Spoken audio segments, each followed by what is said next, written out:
जय श्री कृष्णा। आइए सुनते हैं पुरुषोत्तम मास महात्म्य कथा का 16वां अध्याय।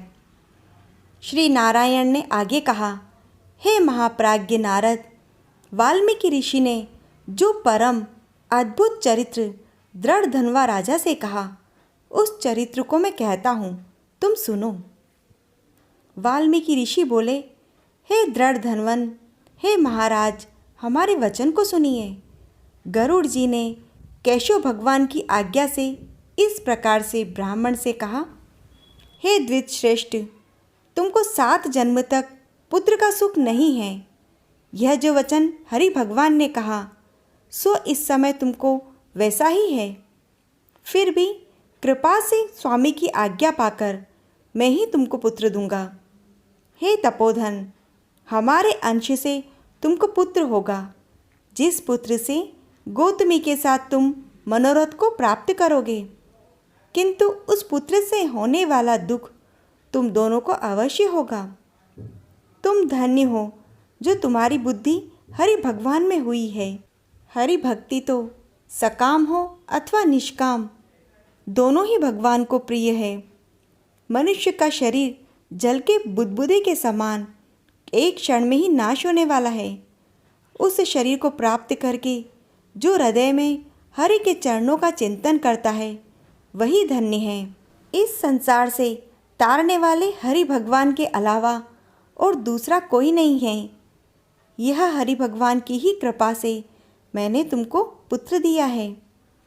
मन में श्री हरि को धारण करके सुखपूर्वक विचारों और उदासीन भाव से संसार के सुखों को भोगो।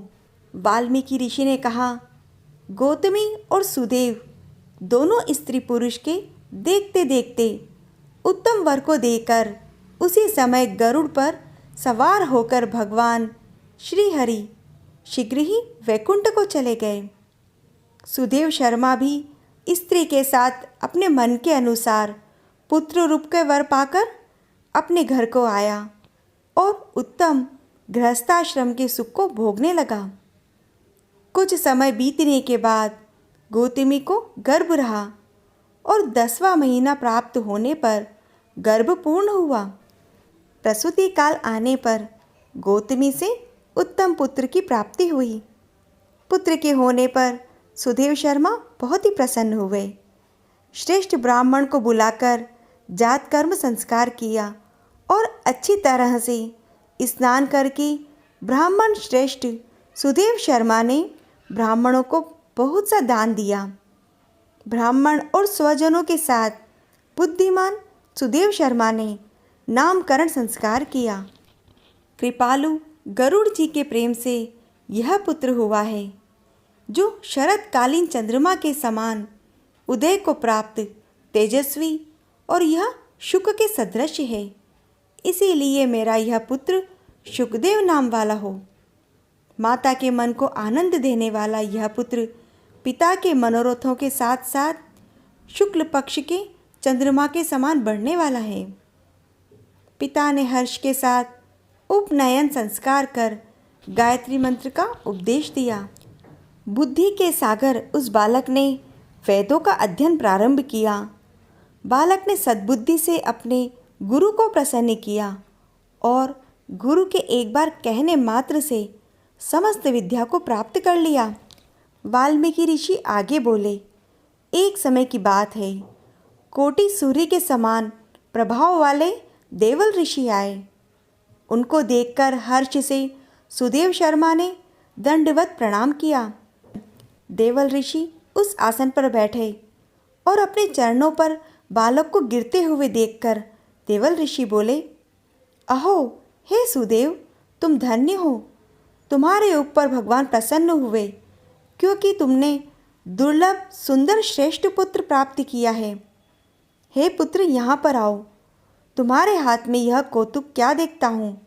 सुंदर छत्र, 2 चामर, जानू तक लटकने वाले हाथी के सूंड के समान ये तुम्हारे हाथ, कान तक फैले हुए विशाल लाल नेत्र, शरीर गोल आकार का। इस प्रकार उस बालक के विषय में कहकर उस ब्राह्मण को उत्कंठित देखकर देवल ऋषि फिर बोले, अहो यह तुम्हारा लड़का गुणों का समुद्र है। समस्त लक्षणों से युक्त यह पुत्र श्रेष्ठ भाग्य का निधि है। एक ही समय समस्त लक्षणों से युक्त यह पुत्र श्रेष्ठ भाग्य का निधि है। बस एक ही बहुत बड़ा दोष है जिससे सब व्यर्थ हो गया। इस प्रकार कहकर सिर कांपते हुए दीर्घ श्वास लेकर देवल मुनि बोले कि प्रथम आयु की परीक्षा करना, बाद लक्षणों को कहना चाहिए। आयु से हीन बालक के लक्षणों का क्या प्रयोजन है? हे सुदेव, यह तुम्हारा लड़का 12वें वर्ष में डूबकर मर जाएगा। इससे तुम मन में शोक नहीं करना। मरणासन को औषधि देने से कोई प्रतिक्रिया नहीं होती है। वाल्मीकि मुनि ने कहा। देवल मुनि इस प्रकार से कहकर ब्रह्मलोक को चले गए। गौतमी के साथ सुदेव ब्राह्मण भी पृथ्वी पर गिर गया। पृथ्वी पर पड़ा हुआ देवल ऋषि के कहे हुए वचनों को स्मरण करके चिरकाल तक विलाप करने लगा।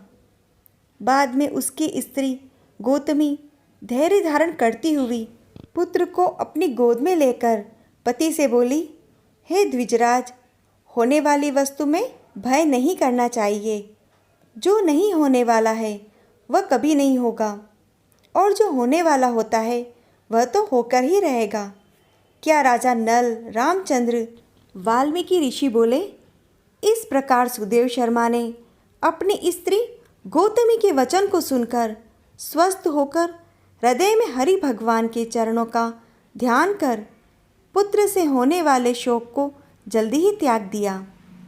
इति श्री ब्रह्म नारदी पुराणे पुरुषोत्तम मास महात्म्ये षोडशो अध्यायः। हरि शरणम्।